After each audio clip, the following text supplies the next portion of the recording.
En la cadena SER, cualquier tiempo pasado fue anterior, con Nieves con Costrina.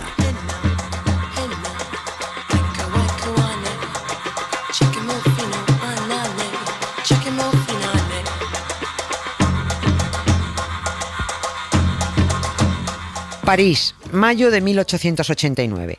La ciudad está volcada en un acontecimiento mundial. La inauguración de su flamante Exposición Universal, que no solo estrena la torre más peculiar y alta del mundo, levantada por un tal Gustave Eiffel, sino que también ofrece una atracción nunca vista: la exhibición de un pueblo negro, 400 africanos puestos ahí para entretenimiento y asombro de los hipócritas europeos, encorsetadas ellas, con chistera y corbatita ellos.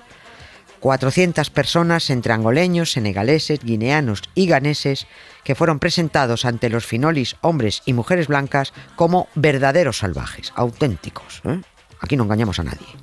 En otro pabellón de la Expo de París también había una jaula con 11 patagónicos a los que se les echaba de comer carne cruda para asombro de parisinos y turistas. La Torre Eiffel sobrevivió a la Exposición Universal para la que fue creada. No podemos decir lo mismo de muchos de los africanos expuestos ni de la mayoría de los patagónicos. Esto parece que empieza mal, pero no, porque en realidad hoy no toca hablar de los vergonzosos zoos humanos, sino de las exposiciones universales. Pros, contras, virtudes, vergüenzas, mamoneos e historias de las expos que en el mundo han sido. Ladies and gents, this is the moment you've waited for. You've been searching in the dark, your sweat soaking through the floor.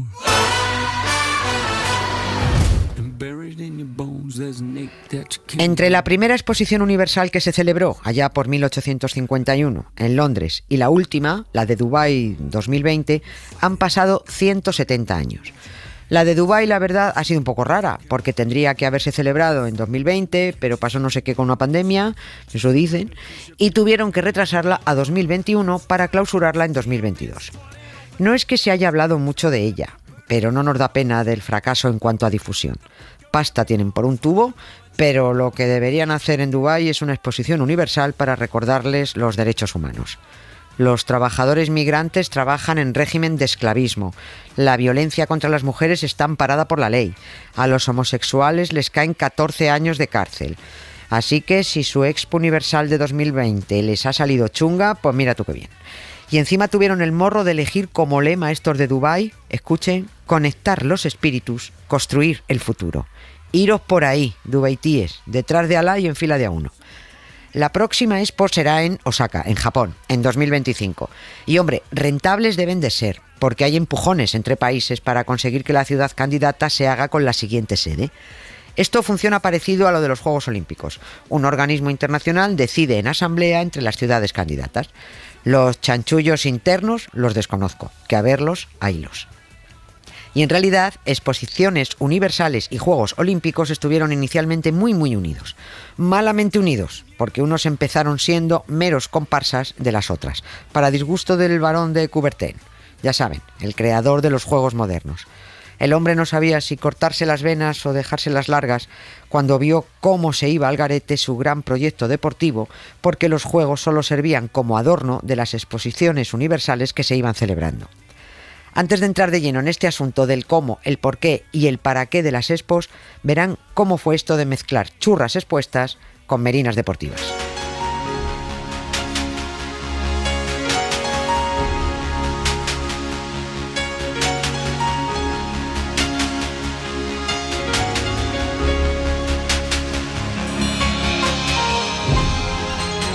Cuando ya llevaban 50 años celebrándose exposiciones universales en distintas ciudades del mundo, el barón de Coubertin recuperó los Juegos Olímpicos para la era moderna, porque, dijo él, el deporte era fundamental para la formación de la persona y que unos juegos profundamente democráticos y rigurosamente internacionales solo podían traer beneficios para la humanidad.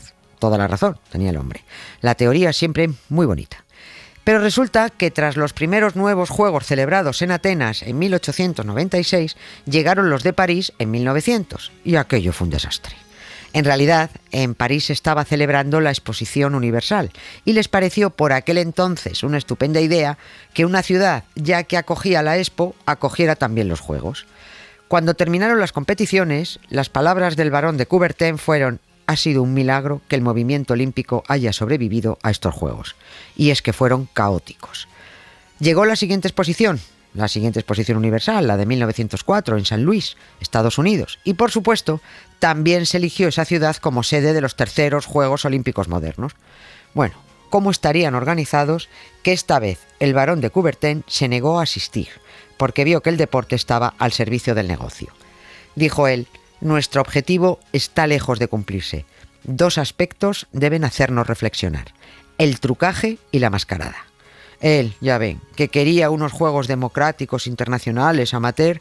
Todo esto les traía al pairo a los gobernantes de las ciudades que acogieran los juegos. Ellos buscaban negocio, no les interesaba el deporte por el deporte.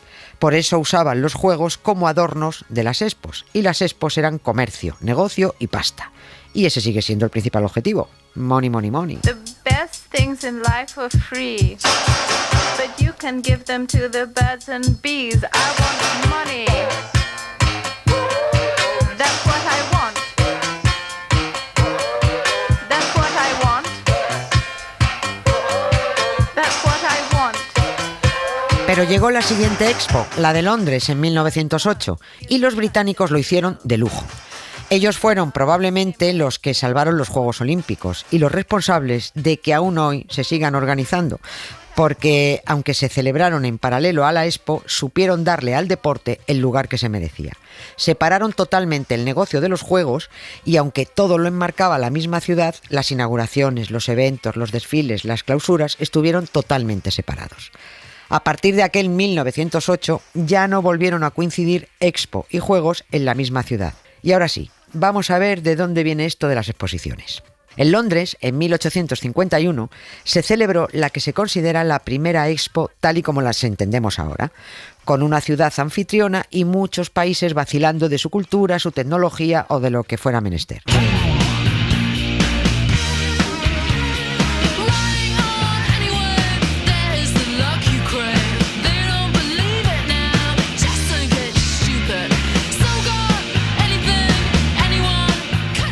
Antes de aquella Expo Universal de Londres de 1851 hubo otras muchas, pero se llamaban de otra manera y eran nacionales. Eran exposiciones industriales que se venían celebrando desde finales del siglo XVIII.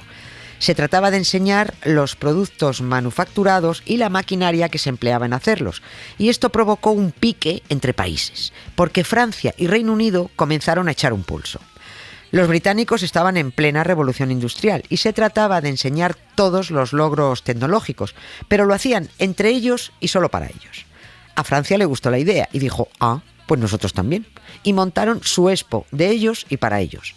Durante décadas estuvieron mirándose los dos países diciendo: yo he inventado más cosas que tú has progresado menos que yo he reunido más expositores, la mía es más grande que la tuya, ¿no? Hasta que empezó a asomar la globalización y dijo Londres: vamos a organizar una Expo muy grande a la que vengan todos los países que quieran y nos enseñen lo que tienen, lo que han inventado, su cultura, sus extravagancias. Era una forma de decirle al mundo: mirad lo que tengo, fijaos qué bien lo hago, si os interesa os lo vendo. Y de paso, si queréis venir a enseñar lo vuestro, bueno, pues aquí estamos, ¿no? Pagando, claro. Así fue como en 1851 se abrió en Londres la gran exposición de los trabajos de la industria de todas las naciones, o sea, la primera exposición universal. Ya ven, en 1851 los británicos montaron la primera Expo Universal de buen rollo y ahora están un poco antipáticos, como poco sociables, como reveníos, ¿no? La organizaron dentro de un magnífico e imponente palacio de cristal que levantaron en Hyde Park. Aquello fue una revolución arquitectónica y de diseño. El Crystal Palace, así se conoció en el mundo, y reunió en sus 90.000 metros cuadrados a 28 países. El más vacilón de ellos, Estados Unidos, que llegó arrasando con su recién inventada máquina cosechadora. España también participó, con finas telas y bonitas espadas toledanas. La manufactura textil española era indiscutiblemente fantástica. Se trabajaba el paño, el lino, el cáñamo, los encajes, las sedas, todo muy requete bien. Pero la verdad, pioneros en industria no éramos. Nosotros éramos más del que inventen ellos. Pero aquel gran escaparate mundial era igualmente idóneo para mostrar las cosas chulas que tenía el país, porque también el turismo era una industria incipiente. Egipto instaló en la Expo de Londres efigies colosales, India llevó elefantes y España, hay leches, pues una maqueta en miniatura de la Plaza de Toros de Madrid. De la de Madrid, no la de las Ventas, que esta es nueva, la anterior, ¿no? Y ahí estaba en la plaza, con el respetable sentadito en las gradas, vestiditos los espectadores, con toda la variedad de trajes regionales, y con su torerito torturador y su torito torturado en miniatura en el centro del ruedo. Cultura, lo llaman algunos desnortados. España también exhibió en el Palacio de Cristal londinense una parte original de la Alhambra de Granada y varias cosas más de distintos lugares, con las que se buscaba despertar el interés por el patrimonio cultural y artístico de España. Anda, mira, esto sí parece cultura nacional.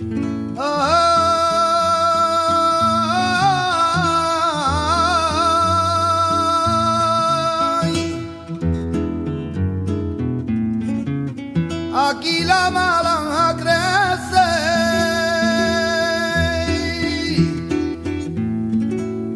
rico manja suculento, y al rumor del blando viento la rica caña se mece. No hay ni una expo de aquellos inicios que no nos haya dejado algo grande o haya marcado un cambio social o científico o tecnológico. Las de ahora no, la verdad. Las de ahora, o al menos menos, ¿no? Las de ahora solo dejan como recuerdo perdurable la mascotita y el logotipo. La de Londres de 1851, por ejemplo, será siempre recordada porque por primera vez llegó un grupo de turistas, un grupo organizado con todo montado. Estancias, comidas, entretenimiento, desplazamientos, transporte, las entradas de la expo, lo que viene a ser un viaje organizado. Y lo organizó Thomas Cook, aquel británico que inventó el turismo de masas cuando las masas eran de 20 en 20 como mucho. O sea, viajeros curiosos, no turistas más peligrosos que Predator. Thomas Cook fue el primer turoperador, el creador de la primera agencia de viajes, y el éxito de su idea se demostró precisamente en la Expo de Londres de 1851. La de París de 1855 también estuvo estupenda, y esta nos dejó como recuerdo la presentación que hizo Foucault de su famoso péndulo, ese que demuestra el movimiento rotatorio de la Tierra. El péndulo lo conocían los parisinos desde 4 años antes, porque se colgó de la cúpula del Panteón de París. Pero en la Expo de 1855 se aprovechó para presentarlo al mundo y darle los morros a la multinacional Iglesia Sociedad Anónima, porque todavía seguían insistiendo en que la Tierra era el centro del universo y que estaba ahí quieta, colgada, viendo cómo todo giraba a su alrededor. El péndulo de Foucault demostraba y demuestra la rotación de nuestro planeta, pero da igual. En el Vaticano son muy cazurros, tan listos como los terraplanistas. Y parece que París se envició con lo de celebrar exposiciones universales, porque tras la de 1855 montó otra en el 67, en el 78, en el 89 y en 1900. Y las deben echar de menos, porque se ha presentado candidata a celebrar la de 2025. Pero no, la sede se la ha quedado Osaka.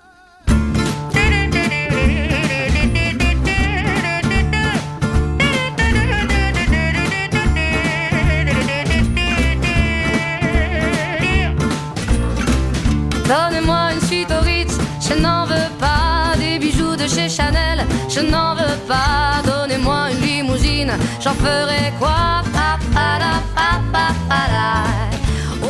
La Expo de París 1889 es la que nadie ha olvidado, la que conmemoraba el primer centenario de la toma de la Bastilla, el comienzo de la Revolución Francesa, pero sobre todo la que nos legó para los restos el monumento más visitado del mundo, la Torre Eiffel. Esto me lo dejo para el final del programa. Pero si avanzamos hasta la Expo de Chicago, de 1893, esa sí que fue lo más. Dicen los que saben que fue la más influyente e importante que se ha celebrado en casi 2 siglos de historia. Se la conoció como Exposición Colombina Mundial de Chicago, o sea, que blanco y en botella. Si se celebró en 1893 y la llamaron Colombina, está claro que aprovecharon para conmemorar el 4º centenario de la llegada de Colón a aquellas tierras, a aquel continente, ¿no? Pero la importancia de aquella expo fue que dio la vuelta como un calcetín a Chicago. Transformó el diseño y el concepto de ciudad. Chicago se convirtió a partir de entonces en la líder mundial de la arquitectura. Fue alucinante las construcciones que se levantaron. Y los arquitectos que trabajaron en aquel mastodóntico proyecto lograron su objetivo: demostrar que se podía construir una ciudad bonita, Se trataba de materializar las teorías del movimiento City Beautiful, ¿no? La creación de una ciudad bella que influyera en la calidad de vida de sus habitantes y que incluso mejorara el ánimo de los vecinos. La Expo la diseñaron entre un arquitecto y urbanista que se encargó de organizar la construcción de los edificios y un paisajista que planificó la distribución de todo el complejo, que decidió dónde poner un estanque, dónde un parque, por dónde pasaría un canal bajo bonitos puentecitos, todo muy cookie. La de Chicago fue pionera en muchas cosas. Por ejemplo, por primera vez se incluyó un parque de atracciones y también por primera vez se diseñó con pabellones independientes para cada país. Acudieron 46 naciones y hubo 26 millones de visitantes.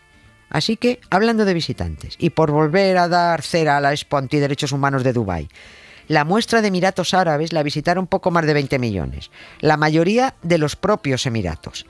Pero si en 1893 pasaron por la de Chicago 26 millones con las limitaciones de comunicaciones que había entonces, a mí los 20 o 22 millones de Dubái me parecen una ruina. A ustedes no les parece tan grave, ¿no? Bueno, vale, pero es que a mí me caen mal. Hey, baby, don't you want to go? I'm crying, baby. Baby, don't you want to go? No todo en Chicago fue tope guay, ¿eh? Algún inconveniente tenemos que sacar. Por ejemplo, que muchos pabellones todavía estaban en obras cuando llegó la inauguración, incluida la gigantesca noria que se instaló para atraer visitantes. Dio igual, fue un tremendo éxito la exposición y la noria. Con el que no llegaron a un acuerdo los organizadores de Chicago 1893 fue con Buffalo Bill. No le dejaron instalar su espectáculo del salvaje oeste en el recinto porque les pareció inadecuado, cateto, demasiado burdo para aquella exposición universal que quería pasar a la historia como el máximo exponente del Renacimiento americano. Tremendo error. Buffalo Bill instaló su espectáculo en las afueras de la Expo y se forró, lo petó. Otra cagadita en Chicago, que solo participó una arquitecta en el proyecto, Sofía H. Bennett, chilena, por cierto. Se le encargó el diseño de uno de los pabellones, el edificio de la mujer, que condescendientes ellos. La verdad es que tampoco había más arquitectas, ¿eh? Ella fue la primera del país en graduarse, luego no podían encargárselo a más. Pero la cagadita no es porque fuera la única mujer, es porque le pagaron un tercio de lo que cobraron sus colegas arquitectos por el mismo trabajo. La pena es que después de una gran exposición universal, por muy bonito que quede, casi todo está destinado a ser desmontado o destruido. De cada expo se han salvado un par o tres de edificios y algunas obras de arte o construcciones peculiares. De la Expo de Londres 1851 se salvó el precioso Palacio de Cristal, que se desmontó en Hyde Park y se volvió a montar en otro sitio, pero un incendio acabó con esa joya en 1936. En la de Chicago, de los 200 edificios que se construyeron, solo quedan 2 en pie y otros 3 pabellones los compraron 2 particulares y un museo de Wisconsin. Y lo que hicieron fue desmontarlos, embalarlos, enviarlos y volverlos a montar. Tu i jo hem sopat en bons restaurants, tu i jo hem ballat a la llum d'un fanal, tu i jo volàvem en un Ford Fiesta groc, tu i jo hem cantat a la vora del foc. Nos dejamos muchas expos universales fuera, imposible hablar de todas, ¿no? Pero no cerramos este bloque sin mencionar las 2 excelentes expos de Barcelona en 1888 y 1929. De la del 88 ahí siguen el imponente monumento a Colón y el Parque de la Ciudadela con su cascada y el Arco del Triunfo, ¿no?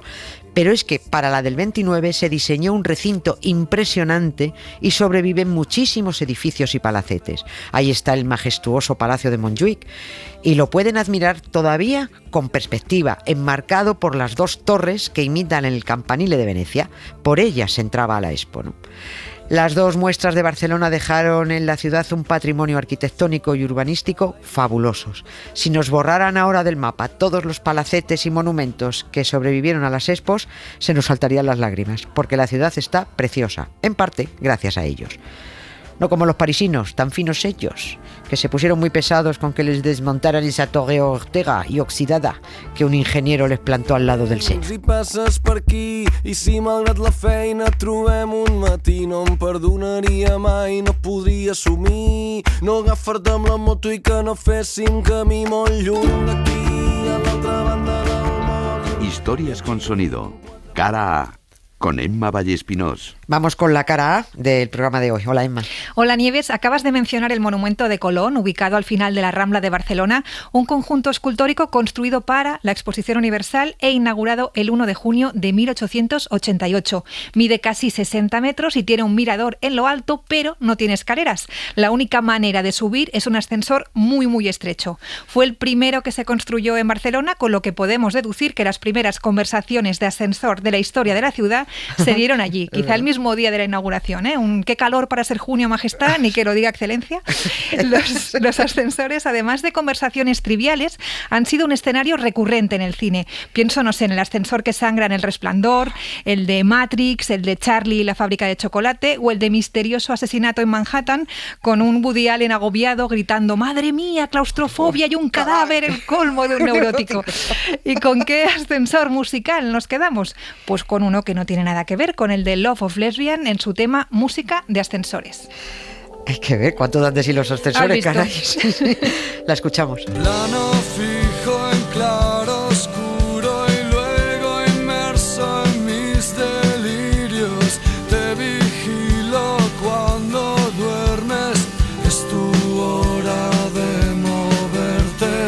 Y todo lo que siempre nos marcaba fue encerrado en 100.000 llaves. Si lo escondimos en las dunas, fue para no abrirlo jamás.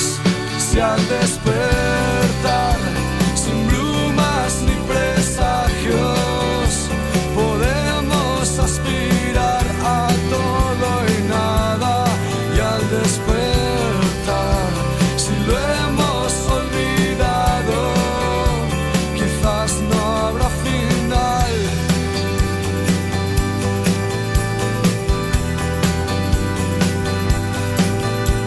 Y sin manera humana de asombrarnos mutuamente. Contarte el arte. Ana Valtierra. Blue skies smiling at me, nothing but blue skies do I see. Si hay una palabra que casa a la perfección con el arte, esa es exposición. Por eso llega Ana Valtierra, doctora en Historia del Arte, para contarnos algo, como siempre, interesante y de lo más didáctico. Lo difícil habrá sido elegir un asunto a lo largo de casi 2 siglos de exposiciones universales, sospecho. Hola, Ana. Hola, Nieves. ¿De qué va hoy la cosa? Bueno, efectivamente, las exposiciones universales y el arte han ido unidas, así que, bueno, vamos a hablar de lo que la prensa francesa llamó Sala del Suplicio, que era la sala de pintura española en la Exposición Universal de París de 1889. Esta exposición universal, en la que, bueno, como ya has contado, se erigió la Torre Eiffel, así que, bueno, pues es una de las más famosas de toda la historia. Como ves, Nieves, el nombre se las trae, ¿vale? Como otros países, España mandó una muestra de arte, de lo que se estaba haciendo en ese momento, arte contemporáneo, vaya, lo que considerábamos en España en ese momento lo más granado del arte español. De hecho, a nosotros mismos nos encantamos, Nieves, nos gustamos muchísimo. Ahora, la prensa española dijo que había sido una selección magnífica, que el arte era lo que había salvado nuestra participación en esta exposición, porque el resto de las cosas, bueno, pues habían ido regular. Sin embargo, el resto de los periódicos pues no lo tuvieron tan claro, llegando a denominar la Sala de Pintura Española, como ya hemos mencionado, como Sala del Suplicio. Madre mía, pero ¿por qué pinturas había allí para que llamaran a eso así, la Sala del Suplicio? A mí me encanta, me parece un ingenio además. Bueno, pinturas llenas de cadáveres y de muertes, es decir, parecía que estaban ahí pues una sala de la agonía, una sala de torturas, ¿no? Encima, en formato gigantesco, eran enormes, Nieves. Estaba la Conversión del Duque de Gandía, de José Moreno Carbonero, hoy en el Museo del Prado. Es una pintura espectacular que mide 5 metros de largo, hace el cálculo, ¿no? En ella vemos el cadáver de Isabel de Portugal, a tamaño gigantesco, la mujer de Carlos V, ya en el féretro. Está, bueno, ricamente adornado, como corresponde a la reina, pero se ve por el color de la cara que verduzco, que ya está en fase de putrefacción. Hay un señor detrás que ha abierto el ataúd y se está tapando la nariz, por si te cabe alguna duda, indicando pues, que solía ya bastante mal, ¿no? Esta reina había sido muy famosa por su belleza y su muerte prematura causó pues, muchísima conmoción en la corte, ¿no? A la izquierda del todo, del séquito, está Francisco de Borja, marqués de Gandía, a quien el olor y la visión putrefacta de la reina le causó tal conmoción, Nieves, que a partir de ahí se le atribuyó una famosa frase: nunca más nunca más servir a señor que se me pueda morir y que huela mal. Y se metió a jesuita, donde... Sí, por favor. A correr. Donde terminó siendo santo San Francisco de Borja, ¿vale? Así que tenemos, así para de aperitivo, una enorme pintura con un cadáver putrefacto que olía bien, gente poniendo cara de asco por su olor, su visión, y de 5 metros de largo. Qué moñas el tal San Francisco de Borja. En fin. ¿Alguna otra pintura también asquerosita? Bueno, pues sí, había una larga ristra, también teníamos una de nuestras pinturas estrella para revolver las tripas, la campana de Huesca, de José Casado de la Lisal, que también está en el Museo del Prado, que quizás sea una de las pinturas más siniestras de toda la historia del arte español. Eso lo he visto, es tremenda. Bueno, recoge el momento en el que Ramiro II, rey de Aragón en el siglo XII, le da un escarmiento a los señores de su reino que estaban rebelándose contra su autoridad.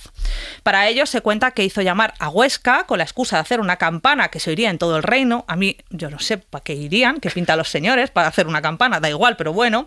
Al llegar les obligó a pasar de uno en uno a una habitación que tenía pues una puerta muy estrechita y según iban pasando pues les iba decapitando. Y mató a 15, incluido el obispo. Así. Lo del obispo está bien. Sí, ¿no? Es cierto que la leyenda ya en sí es tremebunda de la cosa esta, ¿no? Tremenda. Sí, la pintura, bueno, pues no te creas que se queda atrás, es muy explícita, ¿eh? Casado de la Lisal pintó una estancia muy lúgubre, en la parte izquierda están las cabezas de todos los señores ya separadas de sus cuerpos, es una auténtica carnicería donde hay regueros enteros de sangre.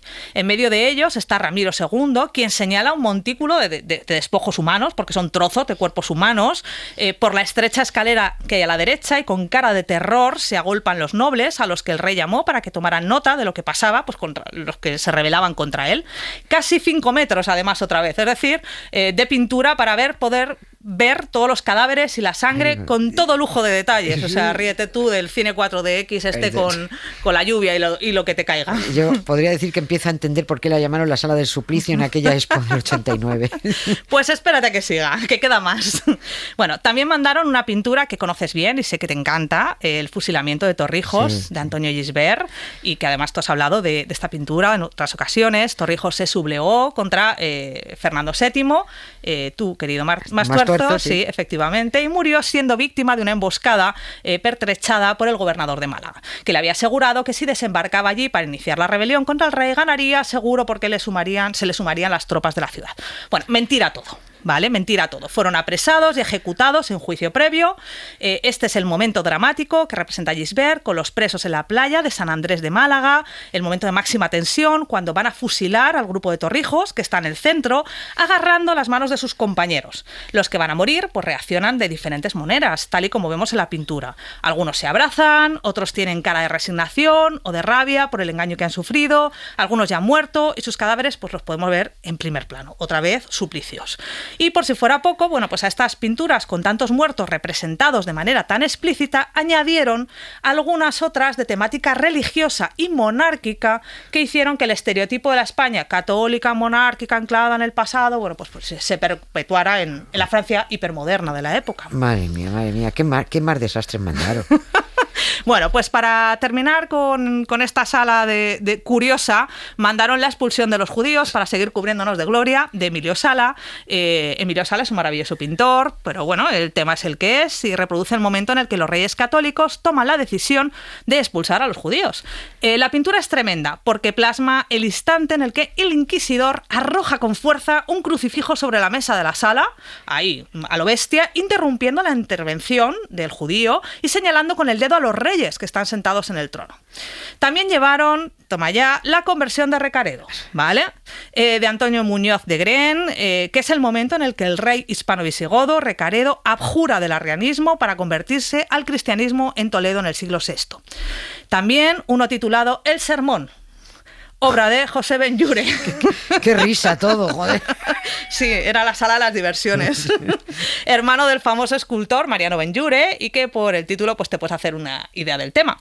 Es decir, que los temas presentados fueron mayoritariamente muertes, catolicismo y la monarquía, y bueno, pues todo eso contribuyó a reforzar la idea de que España estaba anclada en el pasado y que era una nación que todavía estaba unida al absolutismo político y religioso. Como era, sí. Oye, la verdad, tampoco sí, que era eso, ¿no? Y no sé yo, ¿con este percal nos dieron algún premio? Pues sí, nos dieron uno. Tú fíjate, nos dieron uno, pero por supuesto a ninguna de estas pinturas históricas, que eran las que se impulsaban desde el Estado, desde el gobierno. Este tipo de pinturas en el París de la época se consideraban totalmente pasadas de moda, así que el jurado internacional le dio la medalla de honor a la única pintura que consideró moderna, que se llama Una sala del hospital, La visita, de Luis Jiménez de Aranda. Se trata de una ristra de camas de hospital donde un médico incorpora el cuerpo de una mujer poniendo su oreja en la espalda para escucharle pues, los ruidos respiratorios, como pueden hacer a día de hoy, ¿no? Alrededor de la cama hay un nutrido número de hombres que acompañan al jefe médico en la visita y, por supuesto, todas las autoridades son masculinas, claro. Tampoco era tan moderna, era moderna, pero no tanto. Y la mujer, pues, era la que estaba enferma. Quizá, que es lo que se trasluce por su vida disoluta, que es lo que hacíamos las mujeres siempre, ya sabes. Claro, son unas malas pécoras. ¿Y cómo se tomaron en España que eligieran esta pintura precisamente de tema médico y no ninguna de las otras?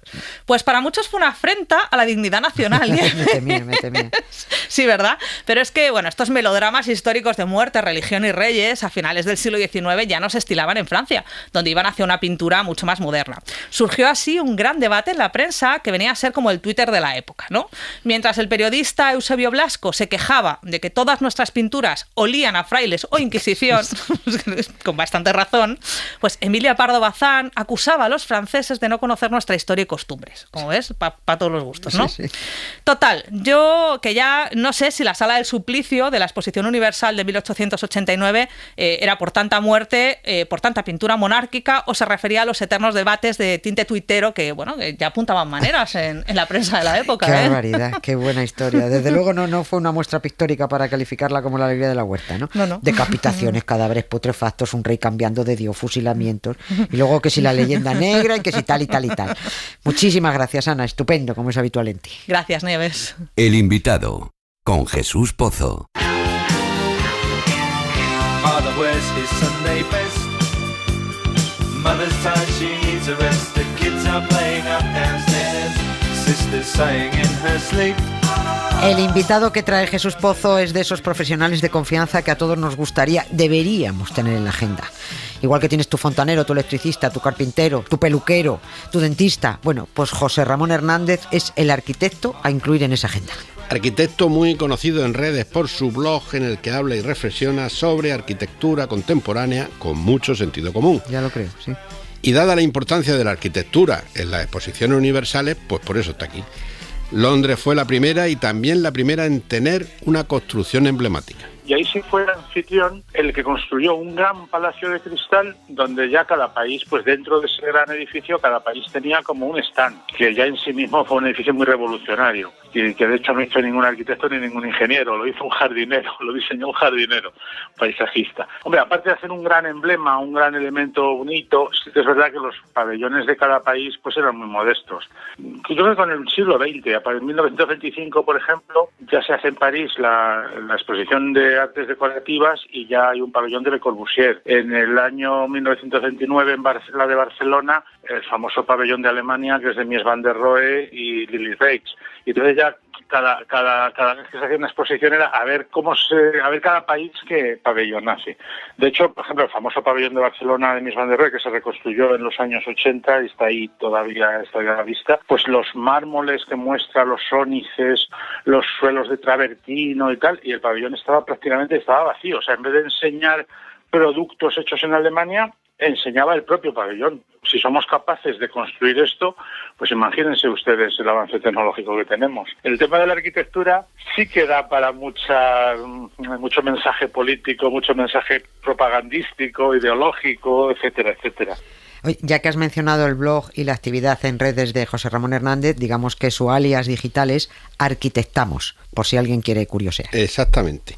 Vamos a escuchar ahora ese uso político e ideológico que se hace actualmente de la arquitectura y también de los arquitectos estrella. Y el mero hecho de tener en tu ciudad una obra firmada por uno de estos arquitectos parece que ya te bendecía.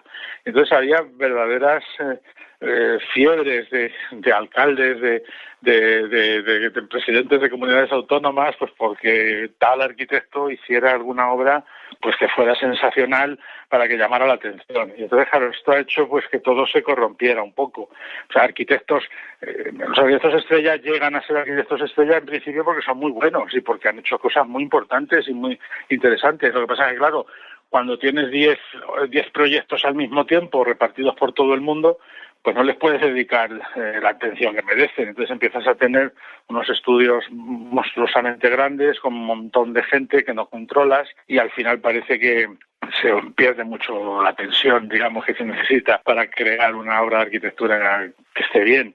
Y entonces se baja mucho la calidad y no solo eso, sino que se busca más el efectismo que realmente la bondad arquitectónica, por así decir. También ha sido un poco culpa nuestra y culpa de todos.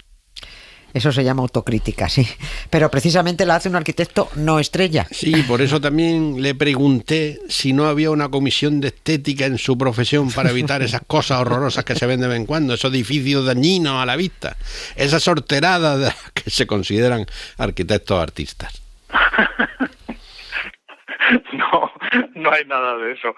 Lo que hay en las normas urbanísticas, sí hay siempre condiciones estéticas. Lo que pasa es que son también muy ambiguas y a veces las propias condiciones estéticas propician estos abusos que vemos por ahí.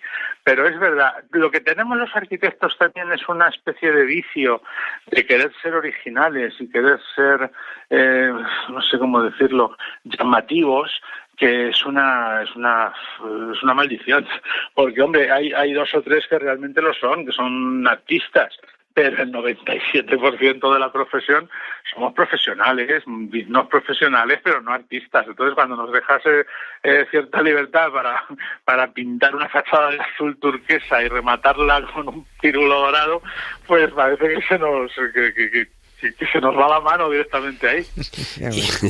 Y esos dignos profesionales a los que se refiere José Ramón Hernández casi siempre no tienen más remedio que hacer lo que el cliente pide y lo que marca cada ayuntamiento. ¿Qué jurado, qué comisión pones ahí a que controle eso, a que prohíba o no prohíba?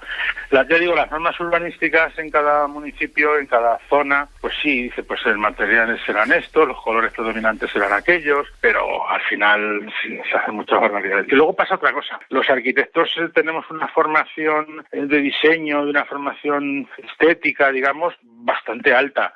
Pero los promotores no tienen ninguna formación, los clientes no tienen ninguna formación y son ellos los que deciden. Entonces, al final, el edificio, más que diseñarlo el arquitecto, lo está diseñando el cliente. Como decíamos antes de las exposiciones universales, quieren manifestar su personalidad, su poderío, su importancia, y entonces quiere que su edificio pues sea muy espectacular. Entonces, esos son los que mandan al final. Cambiamos de escenario.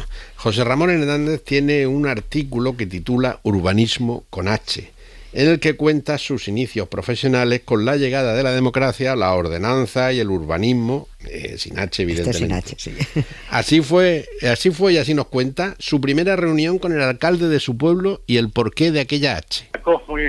Muy rimbombante, una carpeta de estas de cartón, una carpeta azul de cartón con gomitas, donde había escrito en la portada, muy con letras grandes, urbanismo con H. Este alcalde, en esa carpeta de urbanismo, pues tenía pues las cosas de las reuniones que iba teniendo con el equipo que iba haciendo las normas subsidiarias. Y entonces, la primera ordenación urbanística que se hizo en mi pueblo la hizo este alcalde, y ahí empezó todo, porque ahí de verdad ya empiezan los terrenos a valer dinero, porque hay terrenos que sí se programan para ser desarrollados y suelos que se quedan apartados, que son rústicos y se van a quedar fuera del juego urbanístico. Entonces empieza a ser importante por dónde dibujas la raya en el plano. Y entonces los agricultores de a este lado de la raya siguen siendo pobres y los agricultores de este lado de la raya empiezan a ser menos pobres, empiezan a ganar dinero. Y aquí empezó pues todo lo que vino después, que fue ya el despiporre, por así decir.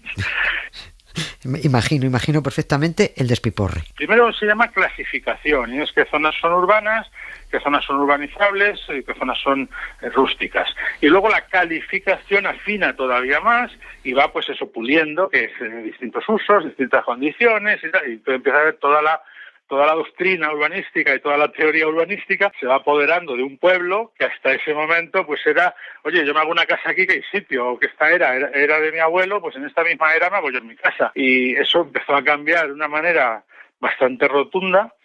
Me acuerdo que la gente entonces se enfadaba muchísimo porque de golpe les habían dicho, oye, que tú no puedes hacer ahí la casa. ¿Cómo que no? Si este terreno es mío, si esto era de mi padre, si esto no sé qué, aquí me hago una casa porque es mío, me da la gana. No, ahí no puedes hacerte una casa. Entonces, la gente no entendía nada, pues es normal. ¿Cómo no?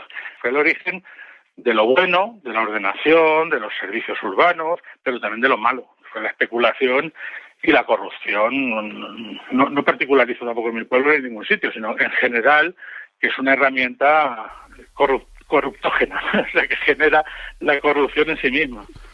Y del despiporre a la especulación. Ha habido una burbuja muy grande porque se pensaba que las casas siempre subían de precio y entonces se compraban casas no para vivir en ellas, sino para especular con ellas, hasta que se vio que está la mayoría, bueno, no muchas están vacías o hay mucha infravivienda, hay mucha vivienda de muy mala calidad en España y en todas partes. Y hay mucha vivienda que lo único que hace es ocupar sitio.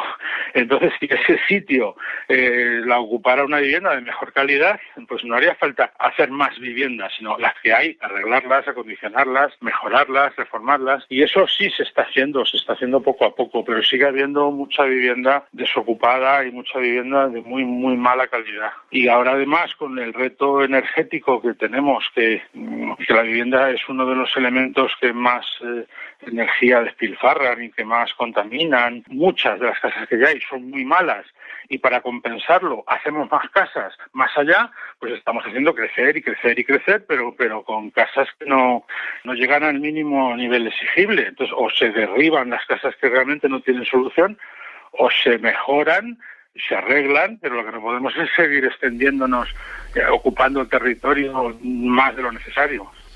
Vamos a terminar con un alegato de José Ramón Hernández sobre la importancia de poner un arquitecto en tu vida si quieres hacer alguna obra en condiciones. Un arquitecto honrado, que haga su trabajo decentemente y que se lo tome en serio, casi siempre te va a ahorrar dinero en la obra, porque va a ser un arquitecto que te va a hacer un proyecto sensato, bien pensado, bien calculado, y que luego en la obra va a estar controlando que el constructor no se pase de listo, que el constructor no abuse, porque también hay por ahí cada personaje de mucho cuidado.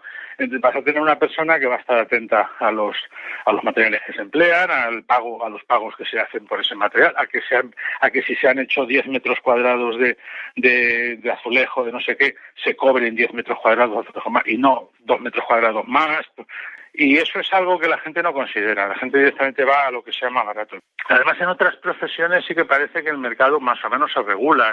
Nosotros hemos llegado como a una especie de abismo en el que cada vez queremos ser más baratos que nuestros compañeros, y en el que cada vez queremos dar más por menos, y no sé dónde va a llegar esto. Pero bueno, parece que yo no veo que se haya estabilizado todavía el mercado. Profesionales honestos y honrados, sí, pero también valorados. Eso es lo que necesita un profesional, ¿no? Nos consta que José Ramón Hernández está entre ellos, en la otra punta de las prácticas corruptógenas. Qué palabra más graciosa. Sí.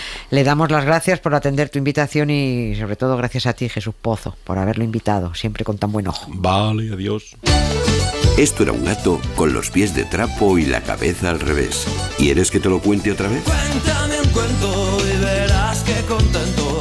Me voy a la cama y tengo lindas señas. Cuéntame un cuento y verás qué contento. Me voy a la cama y tengo lindos sueños. Vaya disgusto con el que empezaron los parisinos aquel año de 1887.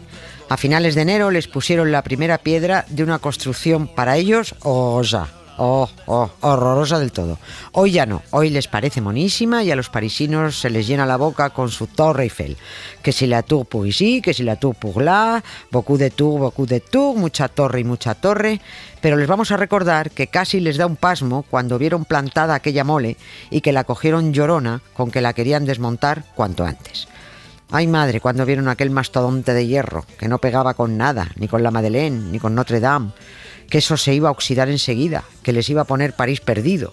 Era enorme y horrible según ellos, y no servía para nada, salvo para ser la estructura más alta del mundo. Ya, pues ahora sirve para recaudar 96 millones de euros al año. ¿Qué? ¿La desmontamos? Oh, kissing hold me fast. The magic spell you cast. This is la vie en rose. El proyecto de la Torre Eiffel se aprobó para la Exposición Universal de París de 1889. Era la puerta de entrada a esa muestra internacional, un adorno. Muchos confiaban en que cuando terminara la exposición la desmontaran, la vendieran como chatarra y así París volvería a quedar tan mona. Pero no, porque lo que decía el contrato es que cuando acabara la exposición la torre pasaría a ser propiedad de París, aunque explotada durante los siguientes 20 años por el señor Gustave Eiffel. ¿Cómo? Esa cosa puesta ahí durante 20 años, de eso nada. Así que 15 días después de poner la primera piedra, empezó la bronca con la recogida de apoyos contra la torre. Antes no buscaban una recogida de firmas en Change.org, no interesaba la opinión de los mindundis de a pie. Antes se unían los intelectuales, y a los intelectuales a veces los carga el diablo, a veces y casi siempre. Se juntaron 300 escritores, pintores, arquitectos, escultores y cerebritos franceses y publicaron una carta abierta en la prensa en la que protestaban con toda su fuerza y toda su indignación en nombre del buen gusto francés, contra esa profanación de la belleza, contra esa horrible y monstruosa torre. Decían que cómo era posible que el artefacto de ese tal Eiffel, un constructor de máquinas que no querrían ni en América, fuera a elevarse hacia el cielo de París. Con esa carta, los señores intelectuales dejaron claro para la posteridad que tampoco supieron ver que el otro monumento que iba a competir en fama con la torre ya lo había montado Gustave Eiffel. Toda la armadura interior para poder plantar la Estatua de la Libertad la había montado él. Maldita hemeroteca, ¿verdad, señores intelectuales parisinos? Que te deja con el culo al aire en cuanto te descuidas.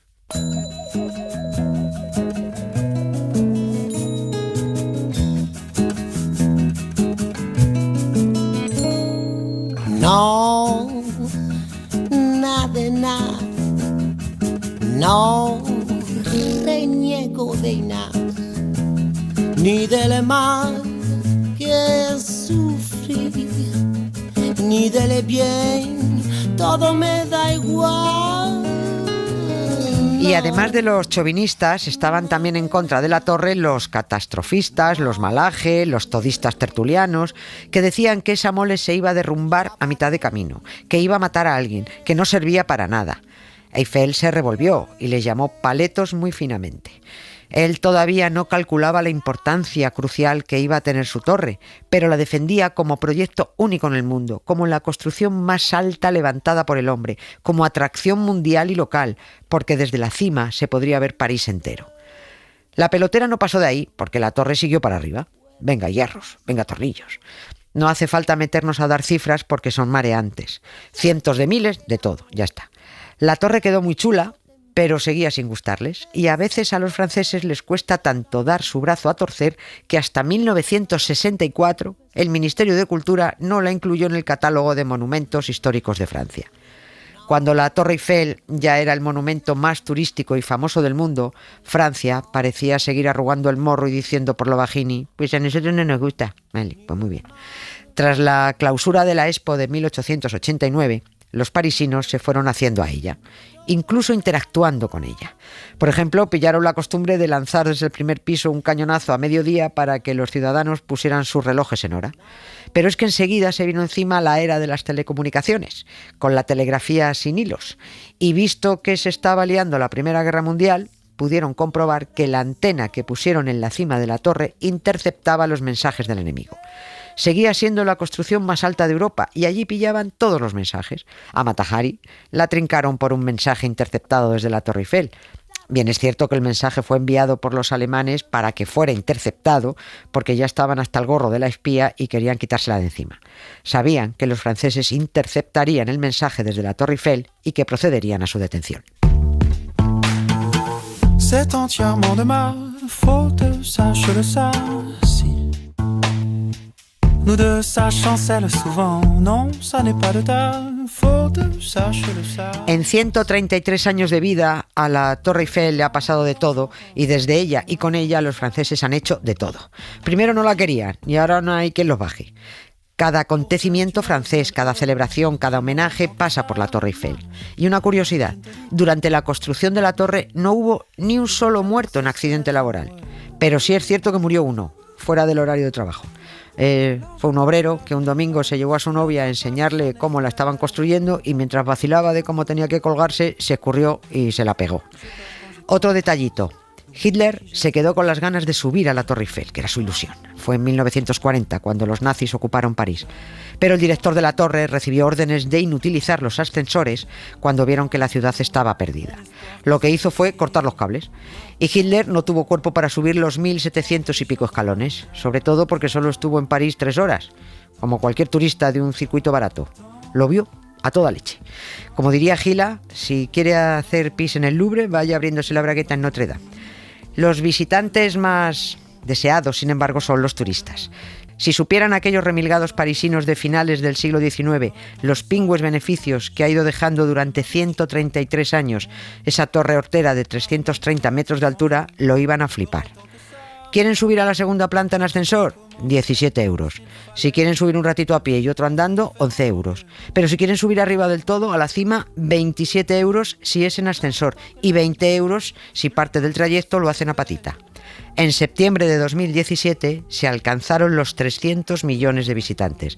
Así que bendito Eiffel y bendita aquella maravillosa exposición universal de 1889 que nos legó esta fantástica obra de ingeniería.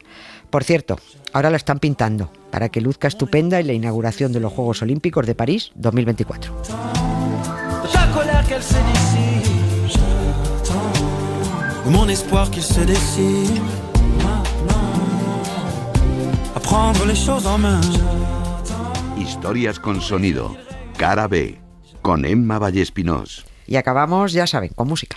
Con Edith Piaf, a quien algunos, como Ana Valtierra, ya habrán echado de menos a estas alturas del programa. El 25 de septiembre de 1962, Piaf dio un concierto desde el primer piso de la Torre Eiffel ante una multitud con motivo del estreno mundial del Día Más Largo, la película sobre el desembarco de Normandía con un reparto espectacular. Ahí estaban Richard Burton, Henry Fonda, John Wayne o Robert Mitchum, en la peli, no en la Torre Eiffel. Piaf murió un año más tarde de esa actuación y hoy terminamos con su tema, ojo a mi francés, Le droit d'aimer. Muy bien, vale, très bien, Emma. Nosotros lo dejamos y sí. Recuerden que este programa ha sido posible gracias a Ana Valtierra, a Jesús Pozo, a Emma Vallespinós, a Pepe Rubio, a la técnico de sonido, la gran técnica de sonido, María Jesús Rodríguez, a moi, Nieves con Costrina, au revoir, como dijo Voltaire. Il se lève ou qu'il meure, c'est soleil rouge ou gris,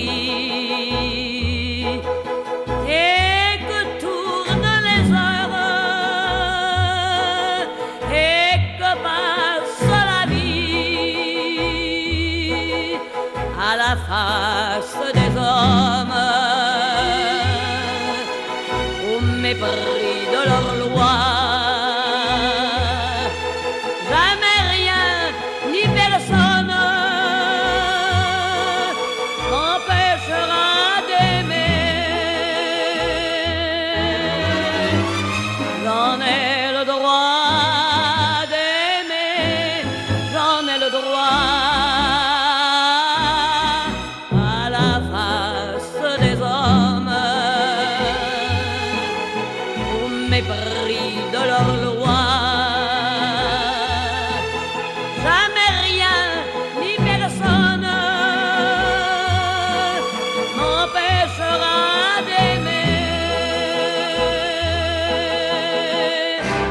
Souhaiter des noces comme celles des gosses en âge de l'amour.